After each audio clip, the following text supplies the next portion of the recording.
India ഒരു യുദ്ധമുഖത്താണോ? ഏതു നിമിഷവും ഒരു യുദ്ധമുണ്ടാകാൻ സാധ്യതയുണ്ടോ? അതിനെ ബലപ്പെടുത്തുന്ന രീതിയിലേക്കാണ് കാര്യങ്ങൾ പോകുന്നത്. ഇന്ന് നമ്മുടെ പടിഞ്ഞാറൻ അതിർത്തി സംസ്ഥാനങ്ങളായ ജമ്മു കാശ്മീരിന്റെ പടിഞ്ഞാറൻ അതിർത്തിയും ഒപ്പം തന്നെ പഞ്ചാബിലും അടക്കം മോക്ക് ഡ്രിൽ ആരംഭിക്കുന്നത്. ഒരു വമ്പൻ മോക്ക് ഡ്രില്ലാണ് നടത്തുന്നത്. ഈ മോക്ക് ഡ്രില്ല് എന്തിനു വേണ്ടിയിട്ടാണെന്ന് നമുക്കറിയാം. നമ്മളിത് കണ്ടിട്ടുണ്ട്. ഇതിനു മുമ്പ് മെയ് 7 ഓപ്പറേഷൻ സിന്ദൂർ ആരംഭിക്കുന്നതിന് മുമ്പ് ഇത്തരത്തിൽ മോക്ക് ഡ്രിൽ നടത്തിയിരുന്നു സൈന്യം. ഇത്തവണ കുറച്ചുകൂടി വിപുലമായ രീതിയിലാണ് മോക്ക് ഡ്രിൽ ഇപ്പോൾ ആരംഭിച്ചിരിക്കുന്നത്. അതിന്റെ ഭാഗമായിട്ട് ഇന്ന് രാത്രി 8 മണിയോടുകൂടി ഹൈ ലോ പിച്ച് സൈറണുകൾ മുഴങ്ങും, വൈദ്യുതി വിച്ഛേദിക്കപ്പെടും. ലുധിയാന, ഫരീദ്കോട്ട് തുടങ്ങിയ ഇടങ്ങളിൽ NDRF-ഉം പോലീസും സംയുക്തമായിട്ടാണ് ചെയ്യുന്നത്. ബ്ലാക്ക് ഔട്ടിലേക്ക് പോകും. ഇന്ന് വൈകുന്നേരം മുതൽ ഈ മോക്ക് ഡ്രില്ലിന്റെ ഭാഗമായി ബ്ലാക്ക് ഔട്ടിലേക്ക് പോകും.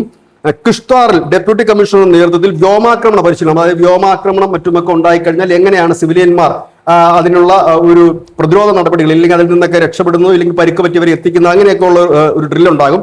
റംബാനിൽ ദേശീയ പാതയിൽ യാത്ര ചെയ്യുന്നവർക്ക് എങ്ങനെ സുരക്ഷിതമായി മുൻപോട്ട് പോകാൻ കഴിയുമെന്നുള്ളതിനെ കുറിച്ച് ഡ്രില്ലുണ്ടാകും. നമ്മൾ കണ്ടതാണ് കഴിഞ്ഞ ദിവസം UP-യിലെ ഹൈവേകളിലൊക്കെ പോർ വിമാനങ്ങൾ ഇറക്കിക്കൊണ്ട് മെയ് 1 വരെ ഒരു വ്യോമാഭ്യാസം തുടങ്ങിയിരുന്നു നമ്മുടെ വ്യോമസേന.